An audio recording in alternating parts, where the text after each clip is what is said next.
Today I'm going to try making chai with oat milk instead of normal whole milk.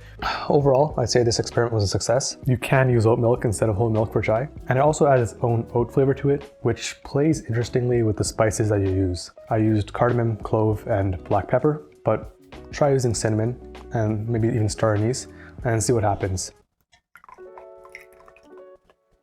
Okay, oat milk chai, here we go. Very interesting. I mean, you can definitely taste the oat. It's a lot thinner, I'd say, than normal chai, not as rich, which is to be expected. There's not much fat in oat, but it's still an interesting flavor. I keep coming back to it, and the more I come back to it, the more depth there is to it. I think the spices will definitely have a big impact on whether this drink is for you. The black pepper definitely sells this one.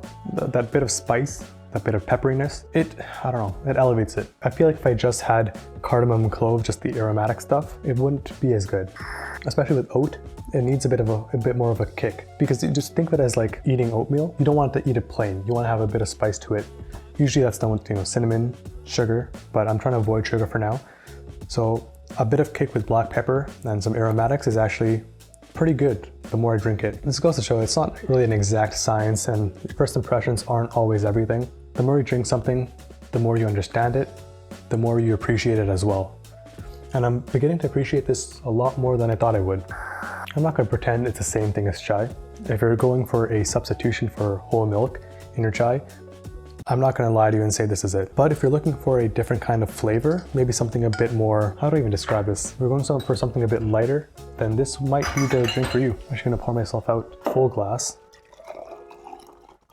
I'm also very cautious because maybe I just ended up masking the taste of oat with black pepper, which wouldn't really be a fair comparison or a fair test. But at the same time, it is a part of chai, so I don't feel it's too out of the bounds including it. By the way, this is a 0 sugar recipe. If you're trying to cut down on sugar like I am, this is a pretty good drink. That slight oaty flavor that was so jarring at first, it's kind of grown on me.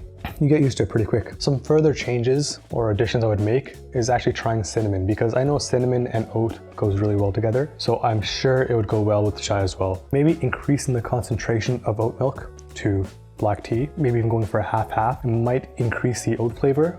And then if you add cinnamon with that, it'll kind of be like drinking an oat porridge. I'm just speculating, by the way, I haven't tried that yet, but something to look out for. I'm going to use the same process I usually use to make chai. So it'll be 100 milliliters of oat milk with 300 milliliters of black tea. I'm going to brew the tea separately just because I can more easily control how I make it that way. I'm pouring 100 milliliters of oat milk inside the pot on the left. I'm going to keep it simple with cardamom, black pepper, and cloves. 4 cardamom pods, around a pinch of black peppercorns. Let's go with 3 cloves. Disclaimer, I still have to mess around with these ingredients and their quantities, so this is just a rough estimate of what would taste good and what I've been using so far. Add in the spice mixture, and then go ahead with 6 grams of tea. This is Indian black tea, so not Ceylon. All right, water's at a boil now. In the meantime, let's check back in on our oat milk. In terms of fragrance, I'm definitely getting all the spices. Not smelling any oat though. Chai timer is whittling away. Basically, once the tea's done, we'll just pour it in and let the whole mixture come to a boil. Here comes the tea. Turn up the heat a bit and then let this come to a boil. In terms of fragrance, it smells like chai, which is great, good news. I'm gonna cut the heat. And then we're going to do something called chai pulling. So chai pulling is just transferring from one vessel to the other, exposing it to air, and also cooling it down. Can get a bit messy, so I probably don't have the proper equipment for this, to be honest. But in the meantime, I'll just be careful. That seems pretty good. I'll give the temperature a quick measure. Perfect, a nice 60 degrees. The moment of truth. Strain and test. Long story short, it's really good.